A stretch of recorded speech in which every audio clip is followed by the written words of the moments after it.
Durante muito tempo, o Brasil foi o país do futuro, da juventude e da esperança. Mas a face do país mudou diante do espelho. Ganhamos idade, mas ainda não sabemos como envelhecer. Já temos mais de 20 milhões de idosos e em 2050 este número vai ultrapassar os 60 milhões. No Repórter Senado de hoje, os vários significados de um país que envelhece, as instituições que cuidam da velhice, a necessidade de qualificar os cuidadores, o papel da família e do Estado, o impacto na previdência social. E a velhice sob o ponto de vista daqueles que não entregam os pontos, os idosos ativos que estudam, viajam, namoram e, acima de tudo, celebram a vida. Veja agora no Repórter Senado a idade do Brasil, com Sheila Assunção. A idade não é doença, de maneira nenhuma. Digo todo dia, todas as horas, que bom que eu estou com 60 anos. Qualquer idade tem seu sabor e seu dissabor. Velhice não é sinal de doença. Não tenho medo de chegar nos 80. A gente começa a dar valor à vida quando a gente começa a subtrair. Me faltam 20 anos, me faltam 10 anos, talvez seja o último carro que eu compre.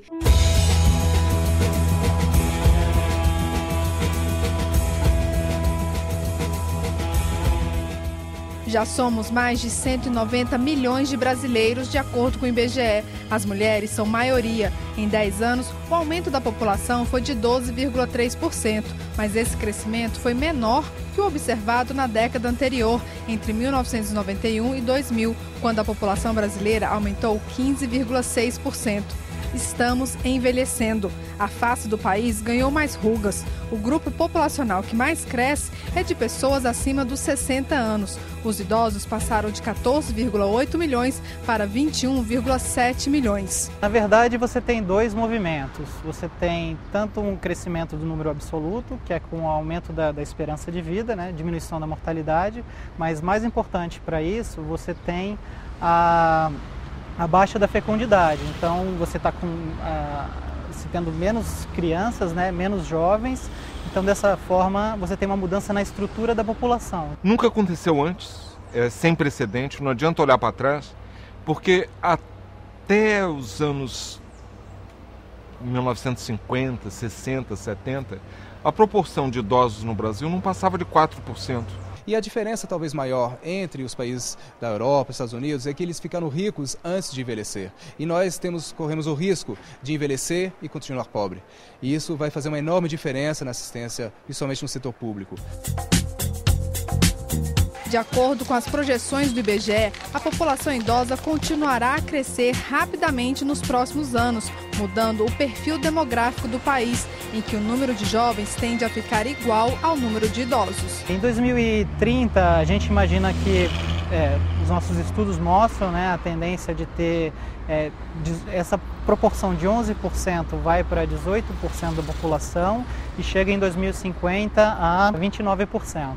Os brasileiros também estão vivendo mais. A expectativa de vida ao nascer subiu de 72,8 anos em 2008 para 73,9 em 2009. Existem mais de 23 mil pessoas com mais de 100 anos. Bahia, São Paulo e Minas Gerais são os estados campeões com mais centenários. Vamos divulgar que nós brasileiros estamos envelhecendo. E aí a gente vai mudando o rumo também. Então, devemos focar na construção de políticas públicas direcionadas a essa população que vai crescendo rapidamente, que luta com muitas dificuldades. Acho que a primeira mudança é parar de entender isso como um peso. Isso é a maior conquista que nós jamais tivemos. Nunca a humanidade conseguiu envelhecer. Se você pensar, no século passado, você só conhecia um dos seus 4 avós. Hoje, a criança que nasce conhece os 4.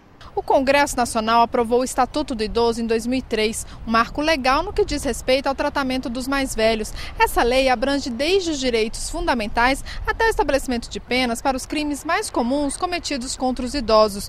Mesmo com este avanço, o Brasil ainda precisa amadurecer nas políticas voltadas para a terceira idade. Eu não tenho nenhuma dúvida que o Estatuto do Idoso cumpre um papel fundamental, né? No campo da saúde, da educação, da habitação, no campo da cultura, no campo do lazer, no campo da acessibilidade para a pessoa idosa. no campo das ações na justiça, de que eles têm um atendimento privilegiado nos hospitais, como também no próprio judiciário. Outro desafio é a questão da aposentadoria. As contas da Previdência Social estão no vermelho. Segundo este pesquisador do Instituto de Pesquisa Econômica Aplicada, o número crescente de idosos complica uma situação que já é difícil. A mão de obra vai ser enxugada, né? O pessoal em idade ativa vai se reduzir, e o quanto vai ter de receita para a Previdência vai depender do desempenho do mercado de trabalho, ou seja, quantos estão ativos trabalhando e principalmente trabalhando em impostos formais de trabalho, né? Que é o que gera a arrecadação para a Previdência. A questão da Previdência brasileira, para mim, não precisa fazer nada. É só uma questão de gestão e de cuidar bem das verbas que estão disponíveis na área da Previdência do Brasil. Nós somos o país do mundo que tem a maior carga tributária para a Previdência. Uma coisa é certa, em 2050 nós seremos no Brasil 64 milhões de idosos, hoje são 21. Nós vamos ter mais que 3 vezes mais. É o grupo que mais cresce na população. A gente tem que preparar essa sociedade para essa realidade com um envelhecimento muito rápido. A nova mentalidade do idoso no Brasil. Ele quer autonomia, respeito e atividade para enfrentar os últimos anos de vida. Estou aqui para fazer a oficina de arte em vidro com vocês. Eu trouxe uma pequena apostila para vocês que conta um pouquinho da história do vidro, um pouquinho da história da mandala e todo o material que a gente vai usar na oficina. Essa é mais uma aula que o SESC do Rio de Janeiro oferece à comunidade. Em algumas semanas, as alunas estarão produzindo mandalas e outras peças em vidro que podem decorar a casa ou serem comercializadas. Eu já trabalho há muito tempo com essas coisas e cada vez a gente aprende mais. Né? Quanto mais você faz, mais você aprende. Porque a gente não pode dizer, eu sei tudo, não sabe não. A gente nunca sabe tudo, né? Para outras alunas, o benefício de frequentar as aulas vai além do aprendizado técnico.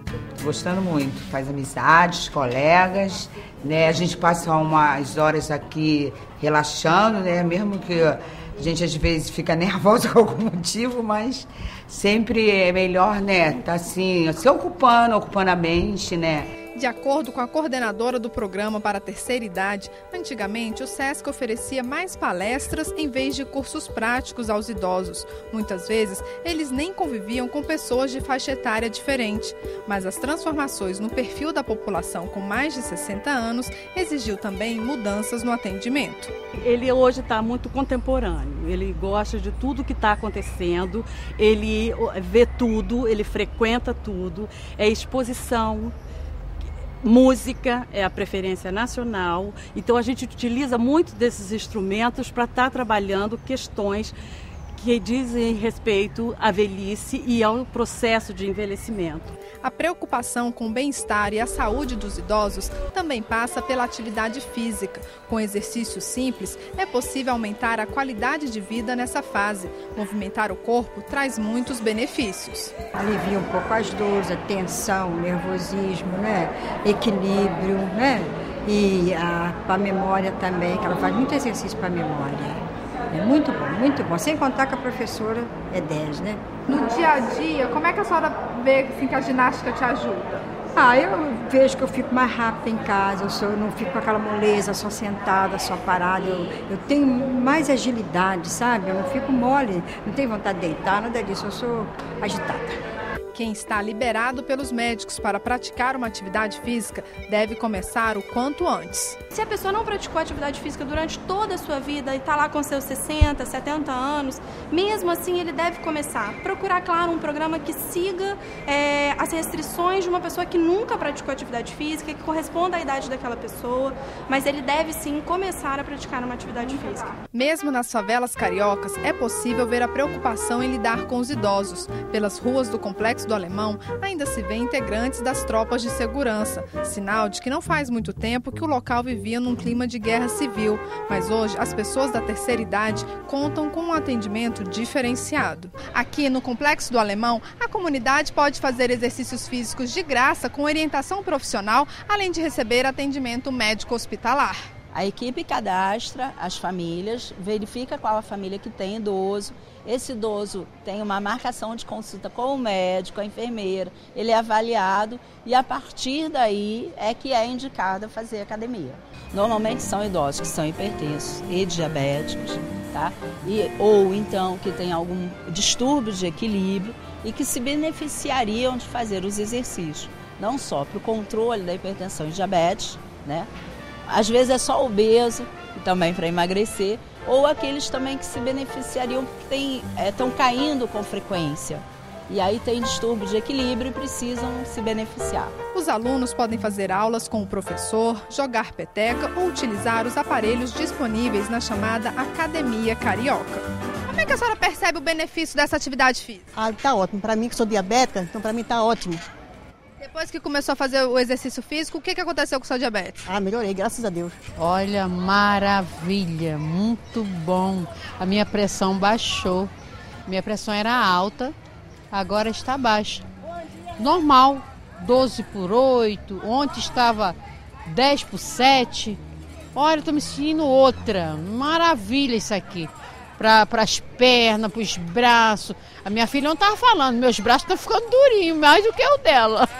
Que bom, hein? Em Copacabana, o que começou como um ponto de encontro informal entre os idosos do bairro se transformou num centro cultural e recreativo. Antigamente, eles jogavam debaixo de um guarda-sol, mas ao longo dos últimos 40 anos, a infraestrutura do lugar foi totalmente reformulada para proporcionar mais lazer aos sócios.